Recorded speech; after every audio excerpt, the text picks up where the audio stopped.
ప్రస్తుతం మనతో పాటు ప్రముఖ ఆధ్యాత్మికవేత్త, జ్యోతిష్య వాస్తు పండితులు, లలితాదేవి ఉపాసకులు బ్రహ్మశ్రీ నానాజీ పట్నాయక్ గారు ఉన్నారు. గురువుగారితో మాట్లాడేద్దాం. గురుగారు నమస్కారం. శ్రీమాత్రే నమః. గురుగారు, పుట్టిన ప్రతి ఒక్కరు ఏదో రోజు ఖచ్చితంగా మరణించడం జరుగుతుంది. కొంతమంది సందేహాలు ఉంటాయి. మరణించిన తర్వాత మొదటి 10 నిమిషాలు ఆత్మ ఏం చేస్తుంది, మనం చనిపోయే ముందు మనకి ఏదన్నా సంకేతాలు అందుతాయి అంటారు ఖచ్చితంగా ఏదన్నా?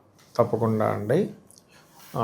గరుడ పురాణంలో చెప్పినటువంటి విషయాలు ఇప్పుడు నేను మీకు చెప్పబోతున్నా. అయితే ఈ విషయాలు చెప్తుంది నేనప్పటికీ చెప్పిస్తుంది సాక్షాత్ లలిత అమ్మవారిగా భావిస్తూ, ఫస్ట్ ఆఫ్ ఆల్ ఏంటంటే మనిషి మరణానికి దగ్గర అవుతున్నాడు అనగానే ఆయనకు అర్థమైపోతుంటుంది. బాడీలో చేంజెస్ వచ్చేస్తుంటాయి, చనిపోతున్నాను తెలిసిపోతుంటుంది. కొంతమందికి వాళ్ళు చెప్పినటువంటి ఎక్స్పీరియన్సెస్ అంటే చనిపోతున్న క్షణాల్లో వాళ్ళు మాట్లాడిన మాటలు ఏంటంటే వాళ్ళకి యమదూతలు కనబడతారు. కొంతమందికి అంత గోల్డెన్ కలర్లో మారుతుంది, ఆకాశంలో కనిపిస్తారు, ఆకాశంలో కనిపిస్తూ ఉంటారు. లేదా ఇంకొంతమందికి ఆల్రెడీ చనిపోయిన ఆత్మలు కనిపిస్తుంటాయి. ఆల్రెడీ గతంలో ఇప్పుడు భార్యకి భర్త ఆత్మ వచ్చి కనబడుతుంటుంది, లేకపోతే వాళ్ళ ఇంట్లో పెద్దవాళ్ళ ఆత్మలు కనిపిస్తూ ఉంటాయి వాళ్ళకి. అంటే చనిపోయే కొన్ని నిమిషాల ముందు నేను చెప్పేది ఇదంతా కూడా, రోజుల ముందు కాదు. అలాగే ఈ చనిపోయిన తర్వాత ఏమిటి అనేటువంటిది గరుడ పురాణంలో ప్రామాణికంగా ఉంది. అదేమిటి అంటే, మీరు ఆ నలుగురు అనే మూవీ చూసారా మీరు? అందులోనే చాలా సినిమాలు యమబట్టలు రావడం చూపిస్తారు. శాస్త్రం ఏం చెప్తుంది అంటే, గరుడ పురాణము అంటే గరుక్మంతుడికి విష్ణుమూర్తి చెప్పాడని అర్థం. గరుడు చెప్పాడని కాదు. చాలామంది అమ్మో గరుడ పురాణం ఇంట్లో ఉండకూడదు అనుకుంటారు. అది ఉండాల్సిన పుస్తకం. అది రోజు అందరూ చదవాల్సిన పుస్తకం. దానివల్ల ఏమవుతుందంటే, మనము ఎటువంటి తప్పులు చేస్తున్నాము, డెత్ ఆఫ్టర్ లైఫ్ ఏంటనే విషయం క్లారిటీ వస్తుంది. అయితే చనిపోయిన 2 గడియల్లో ఆ ఆత్మని తీసుకెళ్ళి మళ్ళీ తీసుకొచ్చి అక్కడ పెడతారు. ఏ ఇంట్లో అయితే మరణిస్తాడో ఆ ఇంట్లో ఉంటాడు. మనిషి హాస్పిటల్లో చచ్చిపోయినా ఇంటికి వస్తాడు, హాస్పిటల్లో తిరుగుతూ కూర్చోడు. ఓకే, అక్కడికి వచ్చి ఆ వ్యక్తి వాళ్ళ పిల్లల్ని, వాళ్ళ భార్యని, వాళ్ళ ఇంట్లో వాళ్ళని పలకరిద్దామని ట్రై చేస్తుంటాడట. మనకేమో కనబడదు, వినబడదు. వాళ్ళు ఒక ప్లెయిన్లో ఉంటారు, వాళ్ళ డైమెన్షన్ వేరు. ఇప్పుడు మనకి ఎలా అంటే, దేవతలు ఇక్కడ మన చుట్టూ దేవతలు ఉంటారు, ఆత్మలు ఉంటాయి, పిశాచాలు ఉంటాయి, రకరకాల డైమెన్షన్స్లో ఉంటాయని చెప్తుంది శాస్త్రం. అలా వచ్చి మనం పలకరిద్దామని చూస్తుంటే మనం అందుకే చాలామంది ఏమంటారంటే, చనిపోయిన ఇంటికి వెళ్ళి చనిపోయిన వాడి గురించి నువ్వు బ్యాడ్ మాట్లాడు, అయిపోయింది, మంచిగా మాట్లాడు, వీలైనంత మటుకు వాడు ఏం మంచి చేసాడో అది మాట్లాడినట్టుంటారు. ఎందుకు అంటారంటే, ఆ వ్యక్తి వింటుంటాడు. అలానే వింటాడు కదా, ఆయన ఏదో వచ్చి పగ తీర్చుకుంటాడు అనేటువంటిది ఏమీ లేదు. భగవద్గీతలో చాలా స్పష్టంగా ఆత్మకి నాశనం లేదు, ఆత్మ ఇంకో ఆత్మని కూడా నాశనం చేయలేదు అనేటువంటి ఉంది. కాబట్టి ఆత్మ వేరే బాడీలో దూరటం కానీ అది పిశాచాలండి. పిశాచ జన్మ వేరు, ఆత్మ వేరు. ఇక్కడ ఈ డిఫరెన్స్ తెలుసుకోవాలి. పిశాచము వేరు, సహజంగా ఉండే ఆత్మ వేరు. మనిషే పిశాచ జన్మను కూడా ఎత్తుతాడు, పిశాచ కర్మలు జరుగుతాయి, పిశాచ బాధలు అనుభవిస్తాడు, పిశాచ జన్మ కూడా ఎత్తుతాడు మనిషి వాడు చేసిన పాపకర్మల వల్ల. ఇక్కడ ఏంటంటే, అక్కడే ఉంటూ 11 రోజులు అక్కడే ఉంటాడు మనిషి. 11 days ఉంటాడు, 1 రోజు 2 రోజులు కాదు, కార్యక్రమాల్లో జరిగేంత వరకు. ఆ 11 రోజులు మనిషి చనిపోయినప్పుడట ఇంతగా బయటకు వస్తాడు, ఇంత ఆత్మగా బయటకు వస్తుంది, బొటన వేలంత వస్తుందని చెప్తుంది శాస్త్రం. ఈ 11 రోజులు జరిగే కార్యక్రమాలకి ఇంత శరీరం మారుతుంది, ఇంతగా మారుతుంది. అది దాన్ని తీసుకుని వెళ్ళిపోతారు. తీసుకెళ్ళిపోవడమో వేరే దానిలోకి ఇంకొక శరీరంలోకి ప్రవేశపెట్టడమో చేస్తారట. ఒకవేళ ఆ ఇంట్లో వాళ్ళు ఇవన్నీ మూఢనమ్మకాలు, ఇవన్నీ ఎవడు చూశాడు అనుకుంటే ఇది ఇంకా పెరగదు, ఇంతే ఉంటుంది, దాన్ని వదిలి వెళ్ళిపోతాడు. అది పిశాచ జన్మగా మారుతుంది. మోక్షం రాకపోతే ఇంకా పిశాచం అవుతుంది. ఇప్పుడు ఆ పిశాచాన్ని ఇప్పుడు మనకు చూడండి, కొంతమంది చూపిస్తుంటారు, ఒక వ్యక్తి సాధన చేసి పూరలు పెట్టుకొని ఆ పిశాచాన్ని స్వాధీనం చేసుకుని దాంతో కొన్ని పనులు చేయిస్తుంటారు, చూసారా? అలా చేసేవాళ్ళు దాన్ని పిశాచ అంటారు, ముంజ అంటారు. ముంజ అంటే ఇన్ని సంవత్సరాల లోపల, అంటే అప్పుడే ఆ వ్యక్తికి ఉపనయనమై చనిపోతాడు. ఇట్లా కొన్ని ఉంటాయి, కొన్ని లెక్కలు ఉంటాయి. ఇలా రకరకాల వాటిని స్వాధీనం చేసుకుని వాళ్ళు కొంతమంది మాంత్రికులు, తాంత్రిక సంబంధంగా చేస్తూ ఉంటారు. అయితే ఈ పిశాచ జన్మ ఎత్తేసి ఇది ఇంకా మామూలుగా ఉండదు, దాని పరిస్థితి చాలా ఘోరంగా ఉంటుంది. ఆకలేస్తూ ఉంటుంది, కానీ అక్కడికి వెళ్ళి తిందామంటే తినలేకపోతుంటుంది, దాహం వేస్తుంటుంది, తాగలేకపోతుంటుంది, ఒళ్ళు ఎంతసేపు ఇలా మండిపోతూ ఉంటుంది. అందుకే ఆత్మహత్య మహాపాపం అంటారు. ఎందుకంటే ఆత్మహత్య కనుక చేసుకుని మనిషి చనిపోతే ఇమీడియట్లీ పిశాచంగా అయిపోతాడు. ఆ పిశాచానికి ఎప్పుడు ఇలా ఒళ్ళు కాలుతూ ఉంటుంది. ఆ రకంగా ఆ వ్యక్తిని అలా వదిలేసి వెళ్ళిపోతారు. అందుకే అయ్యా అన్ని కార్యక్రమాలు సక్రమంగా చేయండి అంటూ ఉంటారు. ఇలా చేసిన తర్వాత ఆ వైతరిని నదికి దాటించడము, మళ్ళీ ఆయనకు ఉండేటువంటి బ్యాలెన్సెస్ ఏంటి, ఆయన పరోపకారం చేశాడా, పుణ్యం చేశాడా, పరపీడనం పాపం చేశాడు, దాన్ని బట్టి ఆయన ఎక్కడ పుట్టాలో, ఎవడెవడితో ఎన్నెన్ని బాకీలు అక్కడ తీసుకెళ్ళి పుట్టిస్తాడు. అక్కడ మళ్ళీ పూర్వజన్మ, మళ్ళీ ఇంకో జన్మలో పుట్టిస్తాడు. కొన్నిసార్లు ఏమవుతుంది, ప్రతిసారి మనిషిగానే పుట్టాలని రూల్ ఏం లేదు. మనిషి డౌన్ అంటే ఏంటి, జంతువులుగా, పక్షులుగా, చీమలుగా, పురుగులు ఏదైనా పుట్టచ్చు.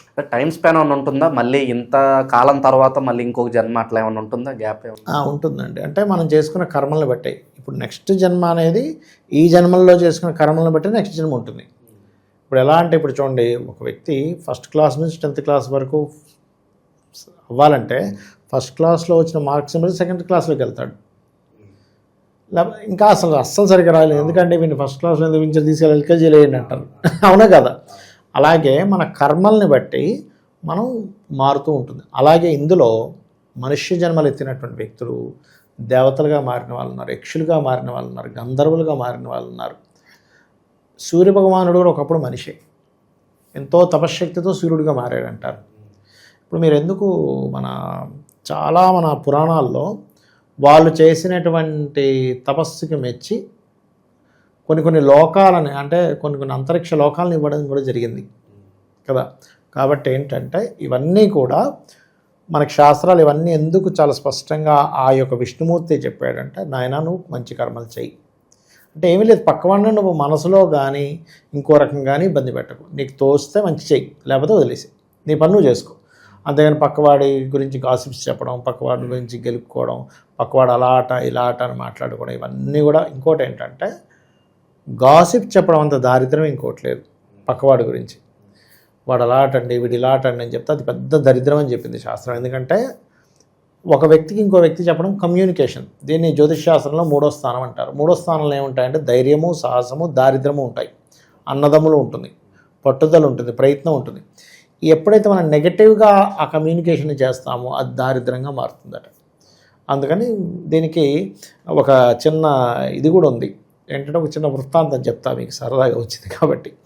ఒకసారి ఇలాగే ఒక రాజుగారు ఒక పెద్ద విందు ఏర్పాటు చేశారు. ఆ విందు ఏర్పాటు చేసి వంటకాలు అవన్నీ జరుగుతూ ఉండగా ఆకాశ మార్గంలో ఒక గ్రద్ద ఒక పాముని తన ముక్కుకి తన కాళ్ళతో ఖర్చుకొని తీసుకెళ్తూ ఉండగా ఆ పెనుకులాటలో ఆ పాము ఇక్కడ వండుతున్నటువంటి వంట పదార్థంలో పడిపోయింది.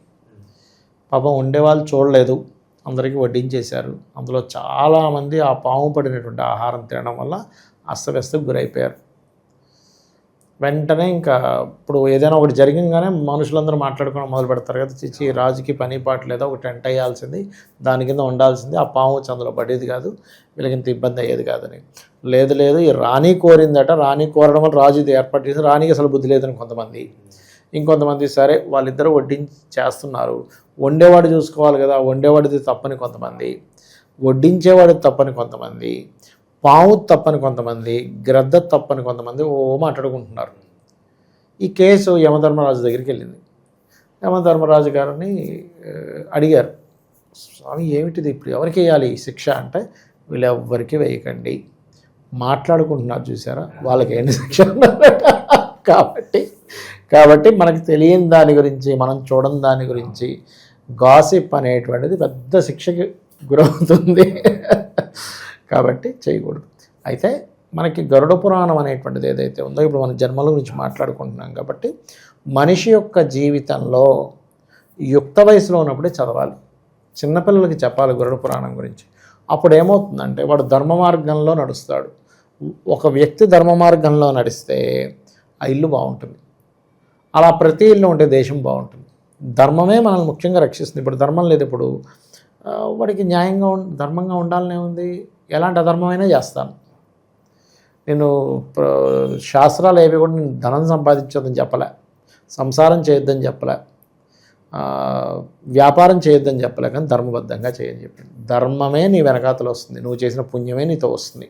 ఇంకా ఏమీ కూడా మనం ఎన్ని కార్లు సంపాదించినా, ఎన్ని బిల్డింగులు ఇంత ధనం సంపాదించిన నీ వెనకాతలు ఏది రాదు. నీ వెనకాతలు వచ్చేది కేవలం నువ్వు ధర్మబద్ధంగా వచ్చిన పుణ్యమే నీ వెనకాతలు వస్తుంది. అదే నీకు ఉన్నత లోకాలకు తీసుకెళ్తుంది. దీని సారాంశమే మన యొక్క గరుడ పురాణం.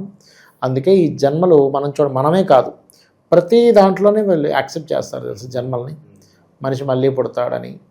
కొన్ని వాటిల్లో అయితే శ్మశానాల్లో ఉండిపోతారు, ఫైనల్ జడ్జిమెంట్ డే వచ్చిన రోజు లేస్తారంటారు. కానీ మన దాంట్లో అలా కాదు, మనిషి యొక్క జన్మలు ఉంటాయని భగవద్గీత చాలా స్పష్టంగా శ్రీకృష్ణ పరమాత్మ చెప్పాడు. అది ఎందుకు మనం బిలీవ్ చేయాలి అంటే, దీనివల్ల మనకు నెక్స్ట్ జన్మ అనేటువంటిది ఉంటుంది, ఈ జన్మలో చేసిన ఇదే మనకు నెక్స్ట్ జన్మలోకి వస్తుందనే స్పృహతో మనం బ్రతకాలి. సో ఇంకొక జన్మ ఉంటుందని మీరు ప్రస్తావించారు కాబట్టి, ఈ జన్మలో ఫర్ ఎగ్జాంపుల్ ఒక మనిషి విపరీతమైన తప్పులు చేశాడు, చేయకూడని తప్పులు చేశాడు తన స్వలాభం కొద్దీ, మరి వచ్చే జన్మలో అతను ఏ విధంగా పుడతాడు అంటారు? దీనికి శ్రీకృష్ణ పరమాత్మే చెప్పేశాడు చాలా స్పష్టంగా. అర్జునుడు అడుగుతాడు మీరు అడిగినట్టే, స్వామి ఒక వ్యక్తి మంచి కర్మలు చేస్తే నువ్వు మంచి లైఫ్ని ఇస్తా అంటున్నావు, చెడు కర్మలు చేస్తే చెడు లైఫ్ ఇస్తా అంటున్నావు, చచ్చిపోయాడు ఏం చేస్తావంటే, ఎక్కడ పుడితే పర్ఫెక్ట్గా అవన్నీ అనుభవించాలి అక్కడ పుట్టించేస్తానన్నాడు. అంటే ఎలా అంటే, మనం ఏదైతే చేసామో దానికి సంబంధించిన దాంట్లోనే పుడతామండి. అంటే చిన్న ఎగ్జాంపుల్ చెప్తా చూడండి. మనం ఒక వ్యాపారం చేసాం, ఆ వ్యాపారంలో అన్నీ కూడా పనికిరాని మెటీరియల్ అంతా వాడి జనాల్ని మోసం చేసాం. అప్పుడు ఏమవుతుంది అంటే, మనం అనుక్షణము ప్రతి దగ్గర ఇది ఒరిజినల్ కొనుక్కోవడం, మోసపోవడం జరుగుతుంటుంది ఇంకో జన్మలో. అలాగే మంచి భార్య వచ్చింది కానీ హింసిస్తున్నాడు, తిడుతున్నాడు, వాళ్ళ అమ్మానాన్ని తిడుతున్నాడు. అది మంచి భర్త వచ్చాడు అయినా సరే ఆవిడ ఇబ్బంది పెడుతూ ఉంది, మాటిమాటికి నాకు అది కావాలి. కోరిక తప్పు కాదు, ఇప్పుడు ఉన్న సమస్య అర్థం చేసుకోకుండా కూడా నాకు వడ్డానం కావాలి, లేకపోతే అంటే స్త్రీ అన్నాక కోరుతుంది స్తోమతకి విపరీతంగా మించి, అంటే ఆఖరికి ఆ భర్త తప్పు చేసేదాకా తీసుకెళ్ళిపోవడం. నువ్వు లంచం చేస్తావా ఏం చేస్తావో నాకు తెలియదు, నువ్వు తీసుకురా, నువ్వు ఇన్ని కోట్ల రూపాయల కారు కావాలి నాకు అంటే ఎట్లా, ఆల్రెడీ కోటీశ్వరుడు అంటే కొంటాడు. అలాగే పురుషుడు కూడా విపరీతంగా ఇబ్బంది పెట్టేస్తున్నాడు స్త్రీని. అప్పుడు కరెక్ట్గా వీళ్ళు ఎక్కడ పుడితే వీళ్ళు ఇబ్బంది పడతారో, ఎవరిని చేసుకుంటే ఇబ్బంది పడతారో అక్కడ పోయి వాళ్ళని చేసుకుంటారు వీళ్ళు పోయి. అలాగే సంతానాన్ని సరిగా చూడట్లేదు, సంతానం లేకుండా ఉండడం, లేదా అందరికీ అలా జరగాలని రూల్ లేదు. కొంతమందికి కర్మ అక్కడికి అయిపోతుంది, అంటే ఇంకా వాళ్ళకి ఎటువంటి జన్మ ఎండింగ్ జన్మ అనమాట, అప్పుడు కూడా సంతానం కలగదు. ఎందుకంటే సంతానం కలిగింది అనుకోండి, మళ్ళీ దానికి ఒక కర్మ చేస్తున్నాం, మళ్ళీ ఇంకో జన్మ ఉండాలి, మళ్ళీ ఇంకో జన్మ ఉండాలి. ఎందుకంటే మన జన్మలన్నీ కూడా పాపము పుణ్యము రెండూ ఉండాలి. ఈ రెండు ఉన్నప్పుడు మనిషి పుడుతూనే ఉంటాడు. ఒక్కొక్కసారి ఏమవుతుందంటే వీళ్ళకి ఇంకా జన్మం అయిపోయింది అన్నప్పుడు కూడా సంతానం కలగదండి. అది కూడా అర్థం చేసుకోవాలి, ఎంతసేపు పాపం చేస్తానే కాదు, అదొకటి. అట్లాగే ఉద్యోగంలో మంచి ఉద్యోగం ఉంది, ఇప్పుడు మీరు ఉన్నారు, ఎప్పుడు మీ ఓన్ దీనిలా చేసుకుని ఉంటారు. దీన్ని పొద్దున్న 8 o'clock అంటే 8 o'clock వచ్చేస్తాను సార్ అంటారు, అంతే. అదేంటండి 10 o'clock కదండి, అలా ఉండరు. అది మీకున్న ప్యాషన్లా చేస్తారు.